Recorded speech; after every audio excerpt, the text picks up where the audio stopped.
문예지 탐구방송 요즘 소설 이야기 92번째 이야기 시작합니다.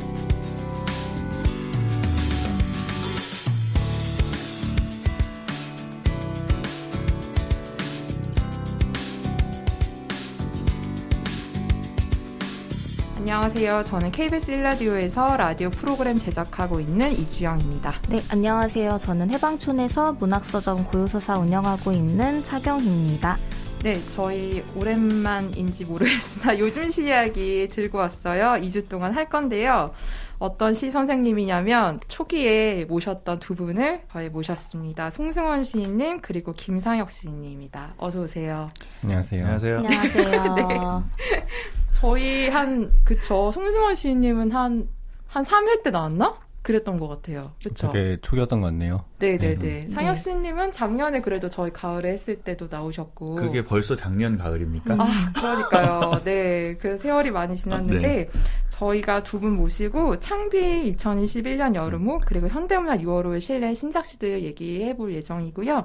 이번 시간은 창비, 그다음 다음 시간이 현대문학, 이렇게 예정돼 있습니다. 두 분 들어가기 전에 어떻게 지내셨는지 한마디 듣고 갈까요? 두 분 일단 모시니까 되게 저희가 긴장이. 네. 송승헌 시인님 어떻게 지내고 계셨나요? 저는 일을 열심히 하고 있습니다. 그냥 작품 활동도 안 하고 있고 그냥 일만 열심히 하고 있습니다. 어떤 일 하세요? 서점? 저 네, 아침달 출판. 네, 출판사에서 편집자 생활하고 있고요. 네. 서점도 보고 있고요. 나오는 책은 없는데 나올 책을 많아가지고 열심히 일하고 있습니다. 네. 상혁 씨님도 곧 나올 책도 소개해 주시고. 네, 걸어본다 파주 많이 구매 부탁드리고요. 네. 네, 그래서 그거 쓰고 있고 얼마 전에 이제 상주 작가가 되어. 도서관 상주 작가요? 네네, 도서관 상주 작가. 무슨 도서관이에요? 책이 든 거리 작은 도서관. 큰일 날 뻔했다. 제목, 이름이 특이하네요. 이름이 특이하죠. 상주 작가는 그럼 어떤 거 하는 거예요? 상주하는 겁니다. 그냥 거기 가서 뭐 행사 기획하고 네. 상주 작가로 일하면서 거기에 이제 주변 지역 주민 분들이 많이 찾아올 수 있게 좀 다른 시인도 초청하고 이렇게 행사도 네. 하고 그렇습니다. 오늘 그래서 저희 창작가 비평 2021년 여름호에 김선호 시인의 세트장이라는 시 그리고 임승유 시인의 종묘라는 시 두 개 들고 왔는데요. 먼저 송승헌 시인님이 고르신 김선호 시인의 세트장 얘기부터 해볼 건데 낭독 먼저 듣고 저희 이야기 나눠보도록 하겠습니다.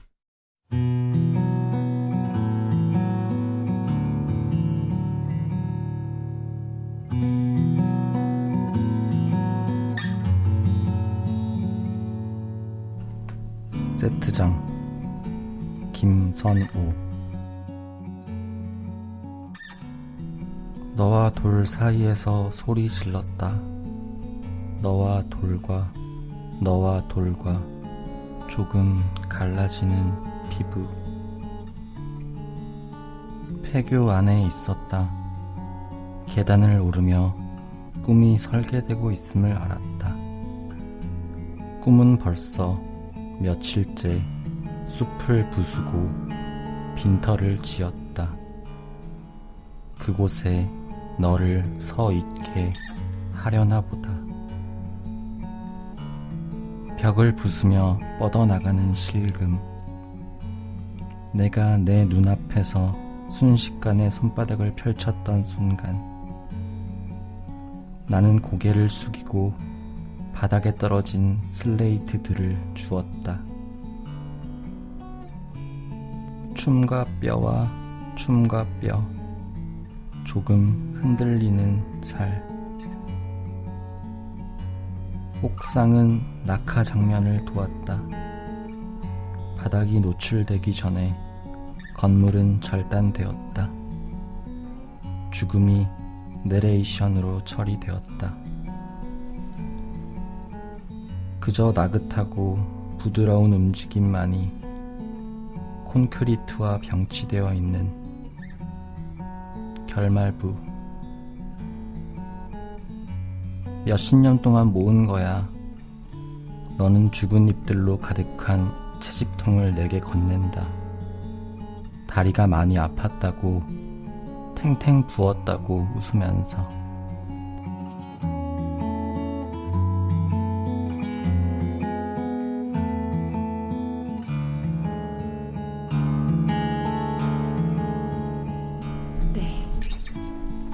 먼저 이 시 저희에게 소개해주고 싶은 이유부터 간단히 듣고 얘기 좀 해볼까요? 네. 김선호 씨는 작년에 나이트 사커라는 시집으로 등단한 시인이에요. 네, 다른 신인상이나 신춘문예 추천 이런 것들 통하지 않고 아침달이라는 출판사에서 이제 시집 한 권을 내면서 등단을 하고 작품 활동을 활발하게 하고 있는 그런 시인인데요. 네. 물론 이 시를 고른 이유는 제가 근무하는 데가 아침달 출판사지 않습니까? 이렇게 고르시면 안 되는데. 일단 정말 그게 영업에 정말 철저한 그 영업을 통해서 약간 고른 것도 있는데 물론 그것 때문에 그런 건 아니고 네. 김선호 씨는 이제 그럼에도 불구하고 재밌는 부분 많은 시인이기 때문에 그런 부분들을 좀 소개하고 알려드리고자 그리고 더 많은 사람들이 앞으로 김선호 시인을 많이 읽어주시고자. 근데 제가 이렇게 영업하지 않아도 알아서 영업이 잘 되고 있는 시인이라서 제가 그런 목적으로 딱히 들고 온 건 아니에요. 네, 정말 요즘에 되게 핫한 시인이라는 저의 주위에서도 김선호 시인 좋아한다는 분들 많이 봤는데 저도 김선호 시인의 명성만 되게 많이 들었는데 한 번도 사실 제가 읽어보진 못했어요. 그래서 처음 김선호 시인님 시 접하는 건데 저는 사실은 이 시가 조금 섬뜩했어요. 이게 저의 선입견상 폐교 이러면은 일단 느껴지는 게 있잖아요. 물론 이게 제목은 세트장이어서 현실적인 어떤 그런 공간은 아닌 것처럼 보이긴 하는데 어쨌든 세트장이어도 저한테는 되게 전체적으로 이걸 딱 읽었을 때 들어오는 이미지가 한 사람이 옥상에서 추락하는 스스로 약간 몸을 던진 느낌이 저한테는 들었거든요. 이게 정확하게 여기서 무슨 묘사된 것도 아닌데 저 혼자 그렇게 약간 이미지화해서 느낀 것 같아요. 그래서 어떤 사람이 옥상에서 낙하하는? 그러니까 되게 어차피 무너지기로 돼 있는 좀 그런 폐허 같은 건물에서 그래서 너는 죽은 잎들로 가득한 채집통을 건넨다 등등 해서 여러 가지 죽음에 가까운 그런 이미지들이 사실 저를 좀 덮쳐와서 그냥 죽음으로 가득한 시처럼 저한테는 근데 그 죽음이 외부에서 닥치는 죽음이라기보다 스스로 선택하는 죽음 같은 저한테는 사실 그런 느낌이 좀 들긴 했었거든요. 네. 저는 당연히 좋았고요. 네. 네. 꿈은 벌써 며칠째 숲을 부수고 빈터를 지었다. 그곳에 너를 서 있게 하려나 보다. 좋았던 구절이 있어서 이 구절이 좋았는데 네. 사실은 우리가 시에서 뭔가 내가 너를 보고 싶어. 네가 맨날 떠올라. 이렇게 말할 수도 있지만 이렇게 돌려 말하는 게 더 정확하게 느껴질 때가 있거든요. 네. 이게 그곳에 너를 서 있게 하려나 보다. 이 있잖아요. 내가 널 어떤 것을 떠올릴 때 내 머리에 네가 떠올랐어가 아니라 어떤 장소, 폐허가 된 장소를 먼저 말하고 그곳에 그 폐허가 너를 서 있게 하려나 봐. 이런 느낌이 더 뭔가 그리움을 더 감정을 정확하게 전달하는 내가 원하지 않아도 네가 계속 떠올라. 그리고 이게 마지막에 어떻게 이어지냐면 너는 죽은 잎들로 가득한 채집통을 나에게 건넨다라고 하잖아요. 그럼 이제 숲이 부서지고 빈터를 지었는데 거기에 네가 나타나는데 네가 그 숲에서 모은 듯한 잎들을 가져와서 나한테 채집통에 넣어서 주는 거. 이미 사라져버린 공간에 있던 나뭇잎을 나에게 건네는 그 장면이 아까 말씀하신 것처럼 섬뜩하기도 하지만 뭔가 짠하고 그립고 그런 느낌이 들어서 좋았어요. 그래서 이거 떡밥 던지고 회수를 정말 잘한다. 숲 말하고 나뭇잎으로 회수하고 이런 느낌 좋았습니다. 네, 문장도 너무 아름답고 좋았어요. 두 번째 연에서 이제 꿈이 설계되고 있음을 알았다라든가 이제 꿈이 반복되고 있다는 얘기가 그래도 좀 직접적으로 나오긴 하잖아요. 근데 읽으면서는 저도 그런 이미지나 분위기에 압도돼서 이게 자신의 이야기를 꿈처럼 하는 건지 어쨌든 낙하하는 사람의 이미지는 그려지는데 그게 시점도 낙하하는 사람 같기도 하고 그걸 바라보고 있는 사람 같기도 하고 좀 헷갈리다가 마지막 연을 보고 이게 자신이 아니라 어떤 가까운 사람의 이야기를 꿈으로 지금 반복하는 느낌이란 느낌을 그냥 이유도 없이 받았어요. 그러니까 뭔가 죽은 잎들로 가득한 채집통을 건넸다거나 다리가 많이 아팠다고 웃으면서 얘기를 한다는 게 그러니까 굳이 추측하자면은 오래전에 떠난 사람에 대한 꿈을 그러니까 그 장면을 내가 보지 못했지만 이야기를 전에 듣고도 우리가 그걸 상상하게 될 때가 있잖아요. 그러니까 자발적이 아니라 나도 모르게 그리고 꿈에서 그게 좀 반복적으로 나타나서 그게 좀 자신의 이야기인 듯 아니면 가까운 사람의 이야기인 듯 좀 헷갈렸다가 마지막 연애 저도 그래서 상혁씨님이랑 좀 비슷하게 좀 약간 그런 회한까지는 아니지만 어쨌든 이게 되게 서글픈 슬픈 이런 게 좀 갑자기 마지막 연애에서 그게 좀 확 오더라고요. 앞엔 좀 저도 약간 섬뜩하고 뭔가 좀 불안하고 이런 게 있었는데 그래서 마지막 연이 오히려 좀 마음에 많이 이렇게 훅 다른 느낌으로 다가오는 그렇게 좀 읽었어요. 네, 앞에서 이렇게 열심히 말씀해 주시면 제가 할 말이 별로 없는데. 일단 시 해설에 관한 문제는 이제 상혁 시인님이 말씀해 주신 게 너무 완벽해서 사실은 별 더 할 말이 없다고 생각되고요. 네. 근데 이제 저는 또 정서적인 면에서 주영님이나 이렇게 읽었던 것들이 되게 중요하다고 느껴졌거든요. 네. 왜냐하면 이 섬찟함, 섬뜩한 이런 느낌들이 주는 것들이 이 시의 어떤 좀 중요한 부분 아닐까라고 좀 생각이 됐었는데, 일단 이미지 같은 것들을 보면은 갈라지는 이미지들이 일단 보이고요. 송금이라든가 네. 이제 벽이나 이런 갈라지는 이미지들을 표현하고, 그리고 핵심적인 것이 어쨌든 죽는 이야기를 영상처럼 이렇게 꾸미는 거잖아요. 그걸 네. 찍기 위해서 세트장을 만들고 있고, 그래서 어떤 죽음의 장면을 만들기 위해서 있던 자리에 뭔가를 치우고 그걸 만들고 다시 허무는 과정, 이게 이제 어떻게 보면 영화 촬영인 거잖아요. 네. 근데 이런 뭔가를 위해서 순간에 어떤 뭔가를 위해서 만들고 다시 그걸 허무는 과정이 사실은 영화일 뿐인데도 섬찟하게 느껴지는 것은 이게 반대로 놓고 보면 우리 삶도 약간 그렇게 우리 잠깐 이런 죽음까지 가는 그런 결말부를 위해서 뭔가를 잠깐 만들어놨다가 다시 허무는 과정이 메타적으로 좀 포함되어 있지 않기 때문인가. 그리고 어떤 점에서는 이제 이것이 시를 만들 때도 우리 잠깐 그렇게 시 한 편을 만들기 위해서 뭔가를 만들었다가 다시 그것이 없었던 일이냐 이렇게 허무는 그런 과정들이 좀 녹아있지 않나, 그런 것들 때문에 좀 이 시가 좀 재밌게 느껴지는 부분이 있고요. 네. 그리고 더불어서 좀 재미있는 부분이라면 김선호 시인은 되게 어떤 점에서는 좀 정적인 부분들이나 표현 같은 것들은 되게 어떻게 보면 클래식하다 그런 느낌이 드는 데가 있어요. 그런 느낌이 드는 데가 있는데, 또 신체 부위를 보통 좀 일부분을 절단해서 이렇게 클로즈업해서 보여주는 그런 네. 효과들을 통해서, 그리고 옆에 이제 너나 이런 사람들을 통해서 이렇게 불러오는 정서 같은 것들은 또 되게 청춘이라고 할까요? 그렇게 부를 수 있을 만한 좀 젊은 감각들이 느껴지기 때문에 좀 예스러운 면이랑 좀 당대의 좀 트렌디한 면들이 고루 이렇게 합체되어 있는 그런 시인이라고 저는 생각을 합니다. 어떤 클래식한 접근이라고 하면 어떤 걸 말하는 거예요?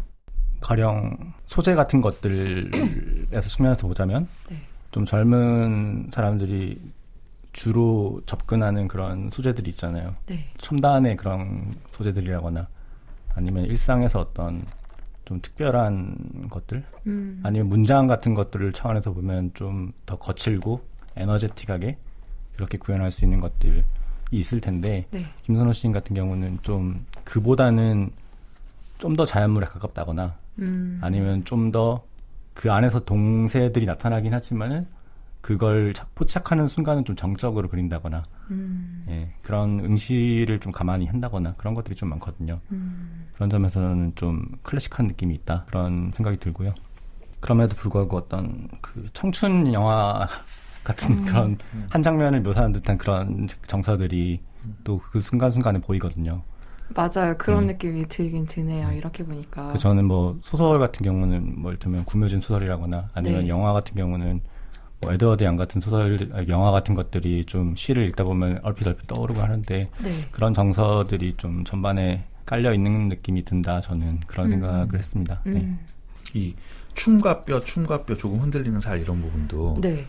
그냥 사실은 춤추는 장면일 수도 있거든요. 근데 춤추는 장면인데도 주체가 춤을 춘다 이렇게 말하지 않고 네. 뭔가 대상처럼 그리잖아요. 맞아요. 아까 말씀하셨듯이 어떤 절단된 신체를 그리는 것처럼 그것도 그렇고, 다음도 옥상은 낙하 장면을 도왔다. 이것도 그냥 사실은 옥상에서 떨어졌다라고 하지 않고 옥상은 낙하 장면을 도왔다라고 하는 그런 것들이 뭔가 이 세계의 일들이 나한테 닥치는 듯 표현하는 거. 그러니까 어떤 사건이나 죽음이나 그런 것들이 내가 주체적으로 결정하는 게 아니라 자꾸 네. 나에게 닥쳐오는 것으로 이야기하는 방식도 너무 멋지고 그런 방식 중에서도 근데 당신을 생각하는 거. 네. 그러니까 다리가 많이 아팠다고 탱탱 부었다고 웃는 그 감정은 또 오히려 도드라져 보이는 것 같아요. 그러니까 다른 것을 다 톤 다운하고 네. 그 감정을 오히려 더 잘 드러나게 쓰는 기법이 아닐까 이런 생각도 해봤어요. 그 죽음이 내레이션으로 처리되었다도 그러면 비슷한 기법으로 들어간 건가요? 저는 사실 이 문장이 저한테는 되게 좋았거든요. 저도. 네. 근데 왜 좋은지 모른 채 그냥 저한테는 제일 사실 가까이 다가온 문장이긴 해서 어떻게 보면 되게 무심하기도 하고 어떻게 보면은 제가 처음에 그 느꼈던 약간 섬뜩함이 들어가 있기도 하고 그랬었어요. 죽음을 막 엄청나게 특별한 사건이라거나 대단히 비극적이야 이렇게 말하지 않고 그냥 툭 죽음이 내레이션으로 처리되었다라고 이렇게 약간 건조하게 말할 수 있는 거. 이 부분에서 또 어떤 감정을 발생시키는 것 같아요. 섬뜩함을 발생시킬 수도 있고 아니면 좀 안심? 어차피 사람 다 죽는다? 뭐 이런 여러 가지 감정이 발생할 수 있다고 생각을 합니다. 네. 근데 진짜 그 아까 처음에 송정원 씨님 말씀하신 것처럼 이게 제목이 세트장이다 보니 그나마 저한테 좀 진짜 위안 비슷한 게 조금 들긴 하는 것 같아요. 어차피 부술 거고 네. 어차피 이건 세트야라는 그 것이 근데 정말 그렇게 생각하면 시에서 제목은 정말 중요하구나. 또 다른 그냥 완성되기 위한 마지막 남은 퍼즐 조각 같은 그런 느낌도 사실 들기도 하고요. 그렇죠. 모든 것의 시작이기도 하고 모든 것의 끝이기도 한 그런 것이 시 제목이라고 할 수 있겠죠. 네. 네, 저희 이렇게 김선우 시인 세트장이라는 시에 대해서 이야기 나눠봤고요. 그 다음에는 이제 김상엽 시인이 골라오신 임승유 시인의 종묘라는 시입니다. 저희가 종묘라는 이 시는 프로그램 마지막에 클로징 때 김상엽 시님 낭독으로 들려드릴 예정이어서요. 시 먼저 듣고 이야기 듣고 싶으신 분들은 클로징으로 갔다가 돌아오셔도 되겠습니다. 네, 김상엽 시인님, 임승유 시인에 대해서 소개 간단 해주셔도 되고요. 종묘에 대한 시 왜 고르셨는지 이야기 듣고 시작할게요. 네. 임승유 시인은 뭐 충격적이게 좋았던 저에게 제목의 첫 시집이었어요. 아이를 낳았지 나 갖고는 부족할까봐.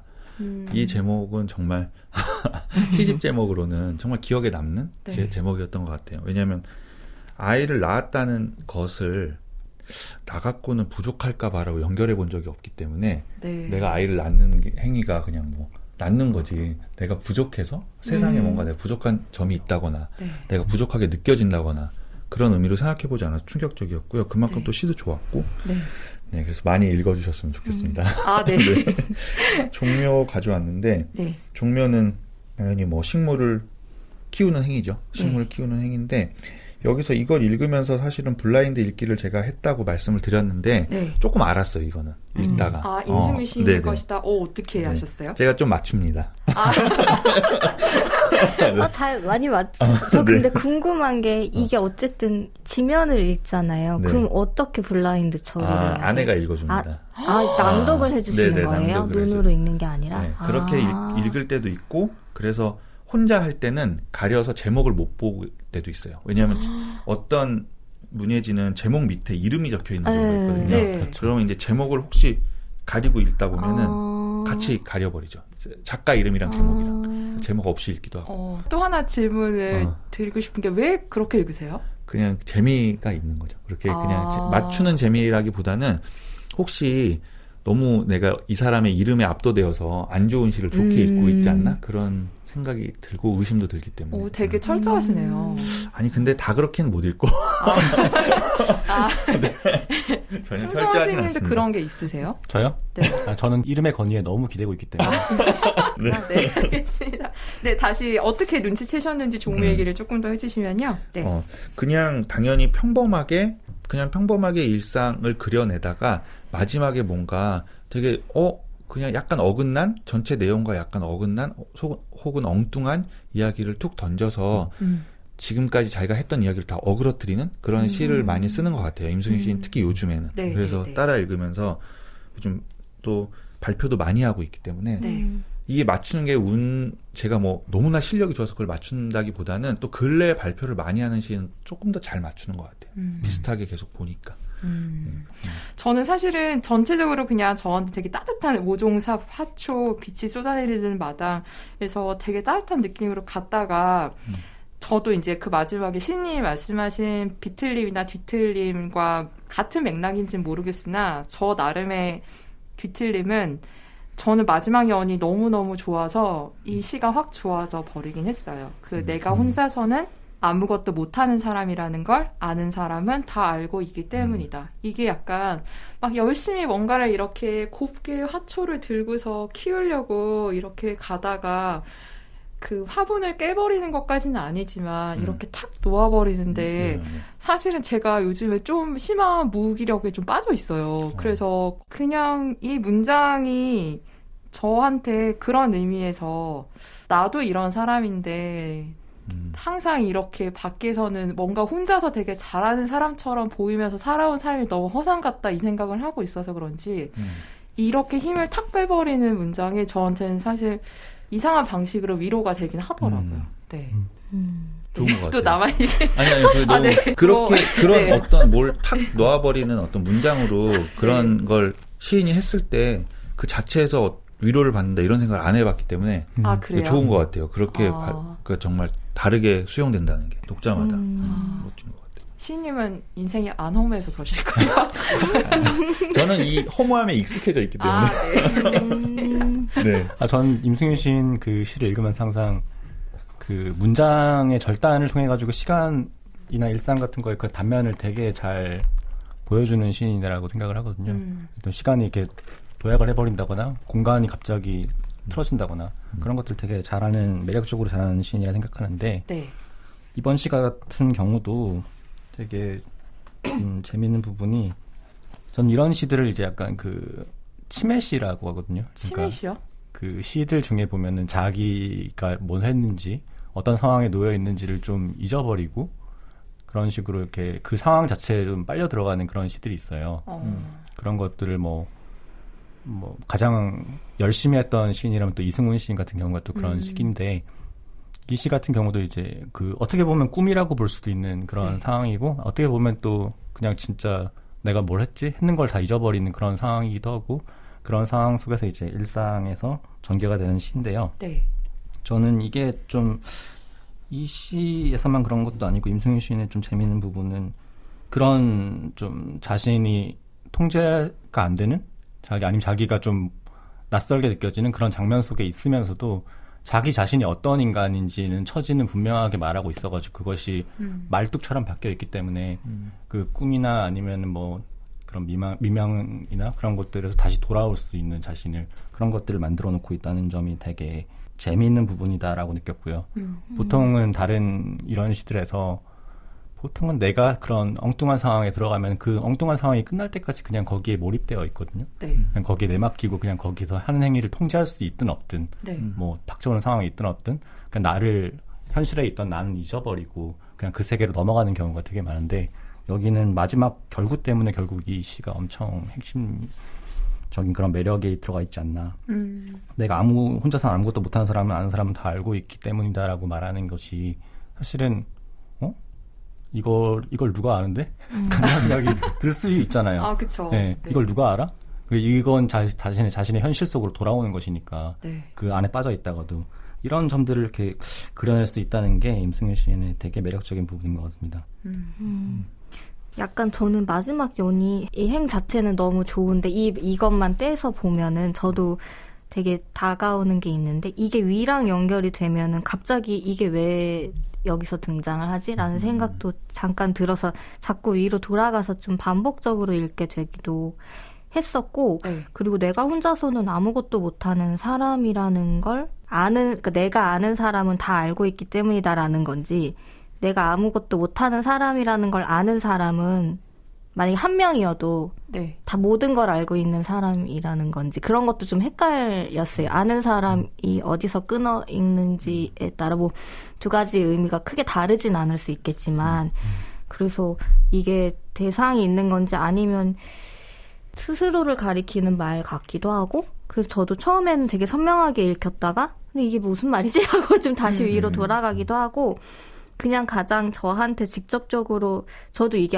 이렇게 화초를 심으러 들어간 줄 알았는데 어느새 시간이 훌쩍 지나서 이미 많이 심겨져 있고 그거를 내가 집의 주인이 되어 또 돌아 나오는 그러니까 시간도 헷갈리긴 했는데 가장 깊이 공감됐던 부분은 화초를 심기만 하고 물을 주지 않았던 것이다. 모두 화사했다라는 거는 너무 경험적으로 이게 공감이 네. 되는 부분인데 근데 이게 비유가 아니라 실제로 저도 화초를 가꾸는 걸 많이 시도하는데 씨를 뿌리는 것부터 시작한 적은 없지만 사실 화분에 처음 옮겨 심을 때가 제일 설레거든요. 네. 근데 그렇게 해서 몇 가지 화분들을 건사하고 있지만 사실 상태가 다 좋지 않고 근데 점차 그걸 돌보는 거에 대해서 싱싱함을 잃어가는 순간 좀 놔버리게 되는 게 있는데 저 원래 성향이 모든 일을 좀 그렇게 하는 것 같은 거예요. 그래서 약간 시작하고 시들 것 같으면 놔버려요? 네, 준비할 때가 제일 신나고 네.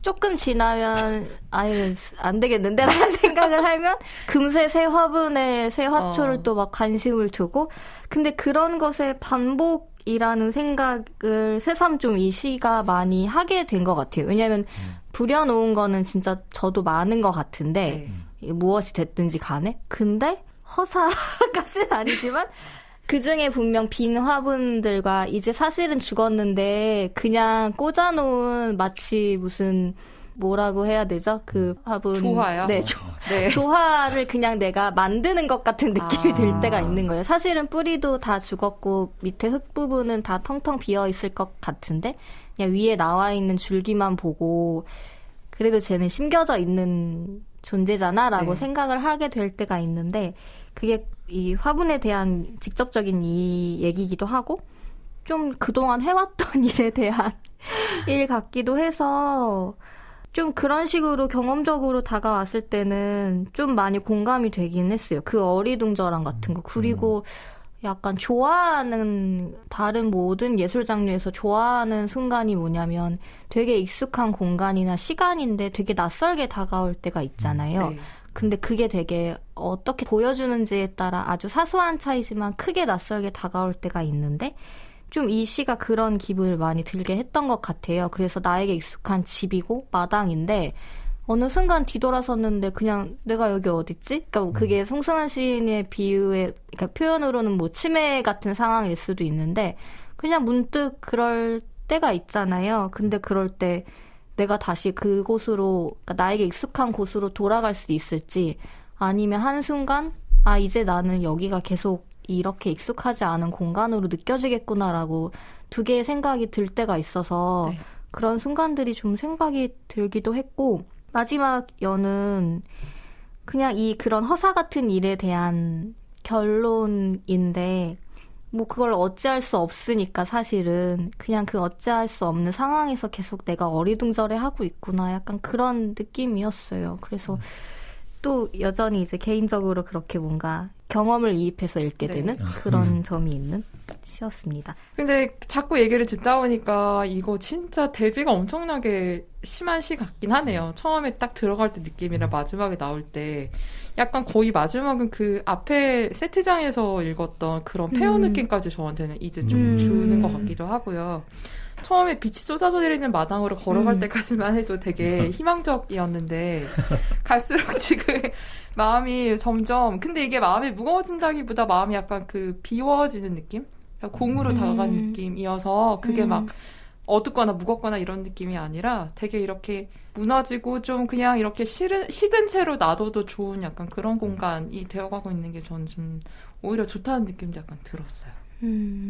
제가 식물을 안 기르는 사람이다 보니까 네. 그 경험적인 측면에서 전혀 접근하지 않았었거든요. 네. 차 대표님 말씀 들으니까 돌보지 않은 일상들이 어느 순간 훌쩍 시간이 지났을 때 다 망가져 있는 걸 볼 때 그 약간 망연함이 뭔지를 좀 알 것 같기도 하고요. 이 시에서 다시 새롭게 읽게 되는 그런 네. 얘기였습니다. 요즘 저희 서점 밖에 보면 빈 화분이 진짜 많잖아요. 안에 숨겨놨다가 이제는 그 흙도 다 비우고 그냥 빈 네. 화분으로 두고 새로 지금 살려고 다시 담고 있는데 근데 식덕분들이 들으면 공감을 못하겠지만 저처럼 잘 공부하지 않고 그냥 호기심에 사고 적당히 찾아보고 기르는 사람들의 마음이 이게 같은 생명이 있는 존재지만 약간은 안전한 대상이거든요. 그러니까 나에게 감정 표현을 하지 않는 그쵸. 생명체이기 때문에 네. 근데 무언가를 사고 그걸 심고 한동안은 되게 애정으로 돌보는 게 저에게 주는 위안은 있는데 내 다른 일상이 바빠지면 그거를 물 주는 시기를 놓치거나 햇볕을 피하게 했어야 되는데 그거를 못했거나 그럼 진짜 금방 상태가 안 좋아지거든요. 그러니까 사실 어떻게 보면 의사표현이 없기 때문에 하겠지만 제가 모르기 때문에 가장 손쉽게 또 죽여버릴 수 있는 대상인데 그 안전함에 자꾸 핑계를 대고 자꾸 건드리는 것 같아요. 근데 그러고 나서 죄책감도 되게 크게 다가올 때가 있고 그렇게 되는 순간에 이거 다시 그냥 깨끗하게 비우고 안 해야지 싶다가도 어느 순간 또 그게 또 좀 그리워지는 순간이 있어서 그런 푸릇푸릇한 모습들이 반복하고 있는데 좀 이 시를 읽고 이게 지금 내가 아무 생각 없이 반복하는 행위 중에 하나였던 것 같은 그냥 경험적으로는 식물을 사는 네. 행위 자체가 네. 내가 너무 크게 생각하지 않고 하는 점점 죄책감이 없어지는데 사실은 빈 화분들에 진짜 무덤처럼 이렇게 쌓여있거든요. 밖에 큰 화분, 작은 화분 보면은 되게 좀 부끄럽다라는 생각도 들기도 하는데 그런 행위를 통해서 느껴졌던 감정들이 어쨌든 이 시에 좀 저는 비슷하게 느껴지는 것들이 있어서 그런 모든 것이 허사였다라던가 그런 감정이 딱 그냥 이렇게 느껴졌던 것 같아요. 직접적으로. 그러니까 좀 단순한 감상이기는 한데 그런 게 있었던. 종묘라고 이렇게 제목을 짓고 약간 뭐 어떤 느낌이냐면 농구에서 상대를 속이기 위한 페이크 쓰는 느낌처럼 그러니까 종묘라는 이 식물 키우기에 집중을 하게 한 다음에 사람들이 여기에 대해서 생각을 많이 하게 하고 마지막에 근데 나는 혼자서는 아무것도 못하는 사람이야 이렇게 말하니까 오히려 뭔가 여태까지 읽었던 거를 다 무화하는 그런 딱 놓음 그런 게 있는 것 같아요. 그리고 이거는 꿈 느낌도 나잖아요, 사실. 네. 꿈 느낌이 가장 나는데 꿈속의 꿈 느낌도 나는 이유는 아무것도 못하는 사람은 없잖아요. 그러니까 과장이기도 하거든요. 나는 그쵸. 아무것도 못하는 사람이야. 근데 그런 느낌도 나는 동시에 또 지금 얘기를 들어보니까 그러니까 노인의 입장에서 과거를 돌아봤을 때 내가 어떤 예외적인 어떤 아름다운 순간이 있었어. 근데 그 순간은 어쨌든 실패든 뭐든 실패하는 걸로 보이긴 하지만 어떤 기억에 대한 것이기도 한 것 같아요. 내가 옛날에 뭘 엄청나게 잘했거나 그때 그 순간 되게 멋있었는데 근데 평소에 나는 그런 사람이 아니었는데 돌아보니 내가 혼자서는 아무것도 못하는 사람이라는 걸 아는 사람들은 다 알고 있는데 정말 이상하다. 그때의 나는 이렇게 느끼는 어떤 감정 있잖아요. 나중에 돌아봤을 때 느껴지는 어떤 감정 어떤 회한까지는 아니더라도 어쩌면 회한일 수도 있죠. 너무나 찬란했던 기억은 그게 나 같지가 않으니까 돌아봤을 때는. 그래서 되게 여러 가지 층위로 꿈이었고 꿈에서 깬 나 혹은 꿈속의 꿈 혹은 전체 꿈이 아니고 네. 어떤 기억, 꿈 같은 기억 이렇게 읽을 수도 있어서 여러 가지로 읽을 수 있는 것 같아요. 네, 저희 임승유 시인의 종묘까지 저희 이번 시간에 만나볼 두 편의 시를 만나봤습니다. 요즘 소설 이야기 저희 다음 시간에도 송승헌, 김상혁 시인님과 함께 두 번째 시간 이어지니 요즘 시 이야기 많이 기대해 주시고요. 임승유 시인의 종묘 전문을 김상혁 시인의 낭독으로 들려드리면서 저희는 다음 시간에 함께 인사드리겠습니다. 들어와 주셔서 고맙습니다.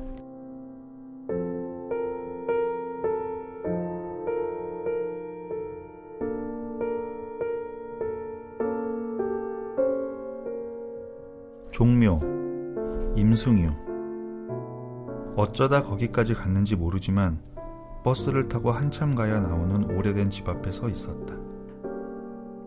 양손에는 모종삽과 화초를 들고서 빛이 쏟아져 내리는 마당으로 걸어가 땅을 판 후에 들고 있던 화초를 심고 돌아오면 되는 그런 장면 속에 있었을 뿐인데 나는 어느새 주인이 되어 집 안으로 들어가 모자와 장갑을 챙겨 들고 현관문을 나오고 있었다. 하루가 지나고 이틀이 지나고 내가 몇 년 동안 거실에 모아두었던 화초를 다 옮겨 심고 나서야 돌아갈 때가 됐다는 사실을 알았다. 돌아와서는 깊은 한숨을 내쉴 수밖에 없었다. 화초를 심기만 하고 물을 주지 않았던 것이다.